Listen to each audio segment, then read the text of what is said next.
don't fly there.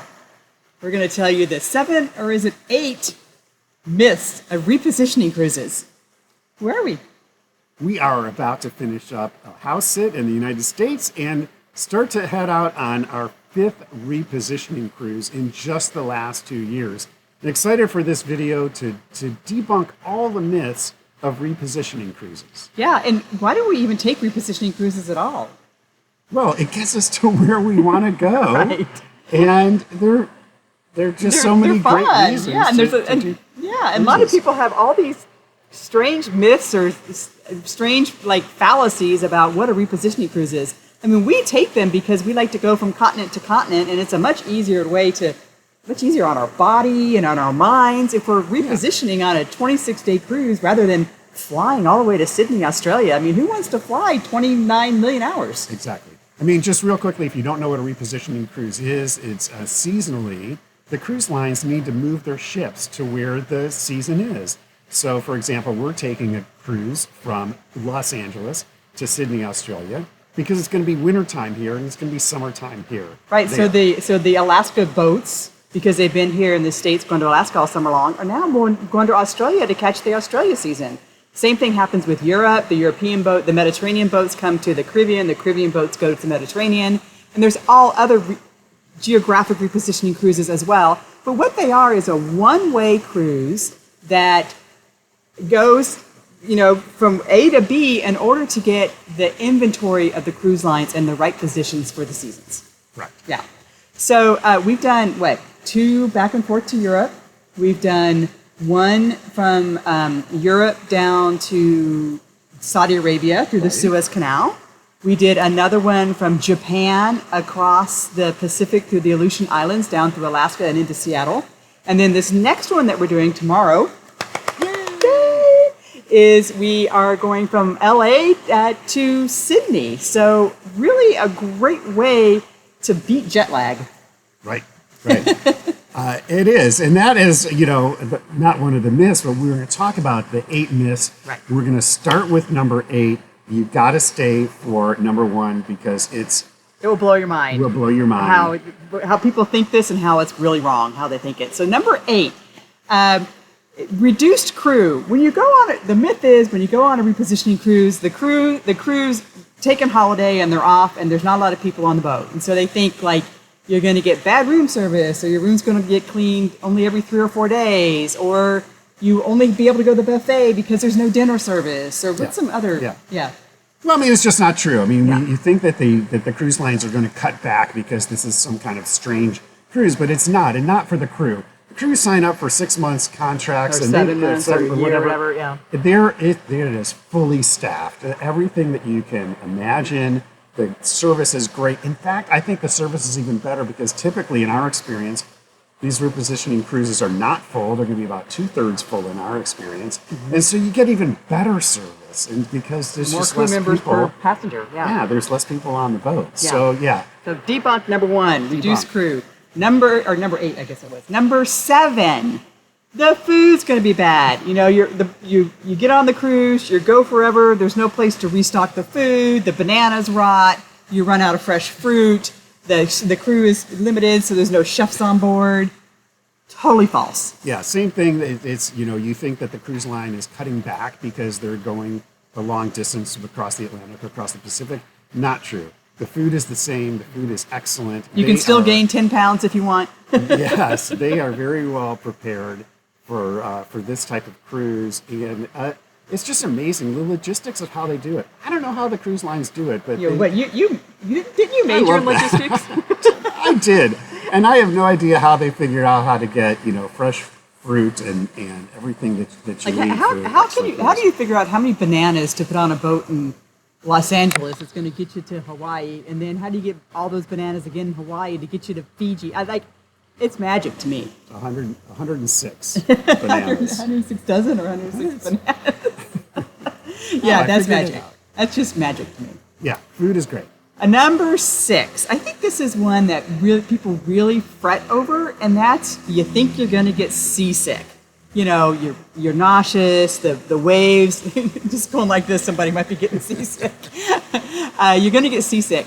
Well, okay, so I'm someone who gets seasick. Interestingly, before I had my daughter, I never got seasick. And then after I've had her, I get motion sick all the time. I don't get car sick, but I get... Yeah, that's true. But she got all my brains, and now what's left is just seasickness in my head. Anyway, so I am prone to seasickness, but we've cruised, 60... reposition like 60 days or something. Yeah, and we're about to get on another ship for another 26 days. Yeah. And of those 60, I would say 5 or 6 were rough that made me feel kind of queasy. So 10% of the nights we were queasy. So what's cool is, I was prepared. I had brought my own medicine. I had the bands. The bands work okay if it's mildly, but if it's, like this, the bands didn't work for me. Yeah, we got the little patches. The medicine, the patches that you put behind your ear. You want to get those before you get on board. Yeah, there's also the medication. In our experience, we found that if seas get rough and you ask for it, that the ship has something to give you. They just hand it out like candy. Because it's in their best interest that we don't get seasick, because then they got to clean it all up. So, but I think our lesson is if you feel like you're going to get seasick, be prepared for that and anticipate that might happen. I don't think that a repositioning cruise is any more or less prone to rough waves, seas than a regular rough cruise. seas than any cruise that you might be on. Yeah. So be prepared. And just because only 6 days have happened to us, it doesn't mean you won't have 29 out of 30. It's all weather dependent, obviously. But your captain is really going to try to avoid the bad weather. So technologically, the ships are actually really prepared to balance you out. They've got balancers, and they showed us this video that our ship actually floated on a bed of bubbles in order to keep I don't know how that works, but it makes it less bubbly. The newest technology to keep the ships stable. Yeah. Stay tuned, because we're getting to number 1, and it's going to surprise the heck out of you. And thank you for subscribing. We are so happy that you're here watching this video. Myth number 5: the ports are not interesting. This is so wrong. I think people think that the ship's got to go from A to B, which it does, but in order to sell it, they got to throw in some ports. And what's nice is a lot of these ports are not on normal cruises. They're hard to get to. They're on the way to someplace, which makes them really unique places that you can get to. So we've got a whole list on some of the places that we've stopped. What are they, Steve? Yeah, our first repositioning cruise across the Atlantic, we went to the Azores, which was fantastic. Funchal in Portugal, which was so much fun, a great place. Mallorca, Spain was a beautiful city, loved it. Our next, then on another cruise we did to Cherbourg, France, and Vigo, Spain, and Cadiz, Spain. Yep. And also Barcelona was in there. Then we went to Saudi Arabia. I went to Genoa and of course Rome, Olympia, Herculea, Crete. Going through the Suez Canal. The Suez Canal was amazing. Stopped in Jordan. And then Saudi and Petra. Jordan is just a place that so many people's bucket list. Yeah. And who knew you could go there on a cruise? And Jeddah, Saudi Arabia, I saw a lot of really interesting green footprint stuff going on there. Then we went to Japan, and then from Japan we went through the Aleutian Islands, which you never get to get to go to, and went to Kodiak.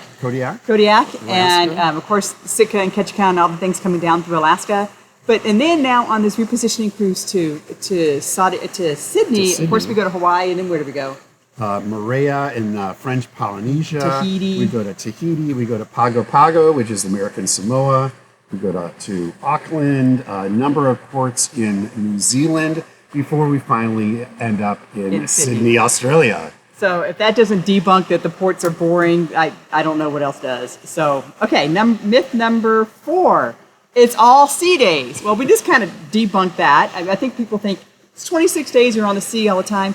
How many is the most amount of sea days we've had in a row? We've had, I think, 4 or 5 in a row. And you actually think that, oh my gosh, it's, 4 sea days. I can't believe 4 sea days. That's not going to be so much. Yeah. That's not going to be great. But there's so much to do on the ship. And the ports. Yeah, go ahead. Yeah, the ports in between, it breaks it up. You're not going to a port every single day like some cruises go. Every single day you're in a different port. it's kind of exhausting. It breaks it up a little bit, so it's actually easier to Yeah, handle. we were once on a cruise around the British Isles, and for 7 days it was a port every single day. We were exhausted like the third or fourth day. We wanted a sea day. We're like, we just need to have a break that we're not, because when you get to the port, you're running around and doing all the things, and it's nice to have a little break. That's right. So number 3 kind of goes with the sea days, is you're going to be bored. People think they're going to be bored. Oh my God, these activity directors, the Julie McCoys, the cruise directors of the world, are so busy creating incredible activities for us. Look at you getting all sunspots on you. We're outdoors in this beautiful backyard and thought we were in the shade, but this is Seattle. We're actually getting some sun. Who knew? But so some of the things that we've done on the shipboard, you go. Oh, yeah. We learned how to play pickleball. We're actually pretty good at pickleball now. We are. We've got spa days. We've got bingo. We've got trivia. We've got golf. Some ships have zip lining. You can go in the pool. You can All kinds of great things. I mean, I just like the food everywhere. I have like 7 meals a day. That's some of us are not that's eating my 7 meals. We're in the entertainment. casino, or we're doing the wine tasting, or going to the game shows and the dance lessons. Or reading, or crocheting, or drawing art, Yeah, all or kinds of writing a book, crafts, or there's arts just and crafts. yeah, there's just The art gallery. I look forward to 2 days to get caught up on all the things I want to do. That's right. That's right. Okay, number 2, the entertainment will be bad. I think there's this myth that the entertainers get off the ship and on the repositioning cruises, and then when the cruises get back on their regular schedule, the entertainers get back on. False, false, false. We've had amazing entertainment. Some of the production shows and live music and comedians and magicians and just all the entertainment that you would expect to have on any cruise. And even in addition to that, there's the music everywhere. So there'll be live the music. violinist in the atrium, and in the bar there's a great R&B band the pianist playing or whatever. So there's always live music going everywhere. Okay, we promised we would get to the last number 1 myth. We're going to debunk it, and that is repositioning cruises are expensive. No, they're not. They're probably the cheapest per day of all the cruises out there, and we're going to give you an example. And so, wait, I'm cheap. So you're not cheap. You're frugal and budget-minded. Yes. Or you're just Thank cheap. you. You call it cheap. I call it frugally and budget-minded. I want to get a good value, and I look at a lot of cruises, and I'm like, wow. I look at the price per person per day when I look at and compare cruises, and when I look at repositioning cruises, I'm like, that's the one I want to go on. Yeah. So, for example, our cruise to Sydney, Australia, it's 26 days. We go to 6 or 7 different ports. If we were to fly from LA to Sydney, it depends on when you buy your flights, all the parameters of that, but that's about $2,000 a person. So that's a $4,000 flight to get to Sydney. For us to cruise, it was $4,000. And for us, that includes 26 days of hotel, 26 days of food, 26 days of entertainment, 26 days of transit. All the great ports and that all you go to. all the entertainment and all the vacation value. So for us, especially since we have to pay to sleep every single night we sleep, this is the deal of a lifetime for us to get down to Sydney for about $4,000 for the couple. Yeah. Right. So, and we are in an inside room in case people wanted to ask about that. So those are the myths of repositioning cruises. Do you have one you want to share? Do you want to debunk a repositioning cruise myth? We'd love to hear it. Talk to you soon.